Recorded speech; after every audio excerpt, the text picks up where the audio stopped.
ఎలాగైనా సరే శ్రావణి విక్రమ్‌ల కేసు గెలవాలని చామంతి పూజారి గారిని నిజం చెప్పమంటే, పూజారి గారు నిషాకి అనుకూలంగా, చామంతికి వ్యతిరేకంగా సాక్ష్యం చెప్తారు. డబ్బులిచ్చి దొంగ సాక్ష్యం చెప్పమంటే నేను చెప్పలేదని పూజారి గారు ప్లేట్ ఫిరాయించేస్తాడు.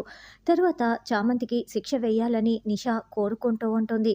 మా దగ్గర సీసీటీవీ ఫుటేజ్ ఉంది అని గుడిలో శ్రావణి, విక్రమ్ ఇద్దరు తాళి కట్టుకోవటం, పూలమాలలు వేసుకోవటం సీసీటీవీ ఫుటేజ్‌ని చామంతి చూపిస్తుంది.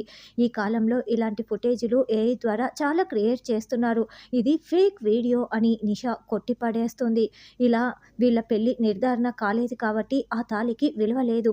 ఈ కేసుని కొట్టివేస్తున్నాం అని జడ్జి తీర్పు చెప్పటంతో శ్రావణి ఏడుస్తూ విషం తాగేస్తుంది. వెంటనే విక్రమ్ చాలా ఏడుస్తూ, శ్రావణి, నీ ప్రాణాలు కాపాడుకోవటం కోసమే నేను ఇలా అబద్ధం చెప్పాను. నువ్వు నాకు ప్రాణం. నేను నీ మెడలో తాళి కట్టిన మాట నిజం. జడ్జి గారు, నన్ను క్షమించండి. నేను ఇందాక అబద్ధం చెప్పాను. నా శ్రావణిని కాపాడండి. హాస్పిటల్‌కి తీసుకువెళ్ళండి. నేను శ్రావణి మెడలో తాళి కట్టిన మాట వాస్తవమే అని విక్రమ్ నిజం ఒప్పేసుకుంటాడు. అప్పుడే చామంతి క్లాప్స్ కొట్టడంతో శ్రావణి లేచి కూర్చుంటుంది. ఇదంతా కావాలనే మేము నాటకం ఆడాము. నీకు శ్రావణి మీద ఎంత ప్రేమ ఉందో బయట పెట్టడం కోసమే. ఇది ప్రేమ్ గారి సహాయంతో నేనే ఈ ప్లాన్‌ని అమలు చేశాను అని చామంతి చెప్తుంది. వీళ్ళిద్దరూ కలిసి జీవించాల్సిందిగా కోరుతున్నాను. అంతేకాకుండా వీళ్ళ అమ్మానాన్నల్ని మందలించటం అయినది. చామంతి, నువ్వు ప్రేమని బ్రతికించావమ్మా. వీళ్ళ పెళ్లి నిర్ధారణ చేశావు. నువ్వు చాలా గ్రేట్ అని చామంతికి అందరూ జేజేలు పలుకుతూ ఉంటారు. ఇలా చామంతి కేస్ గెలవటంతో రమాదేవి, నిషా, రోజా మండిపడుతూ ఉంటే హర్ష రమాదేవిని తిడుతూ, ఎందుకు నీకు చామంతిపై కోపం అని తిడుతూ ఉంటాడు.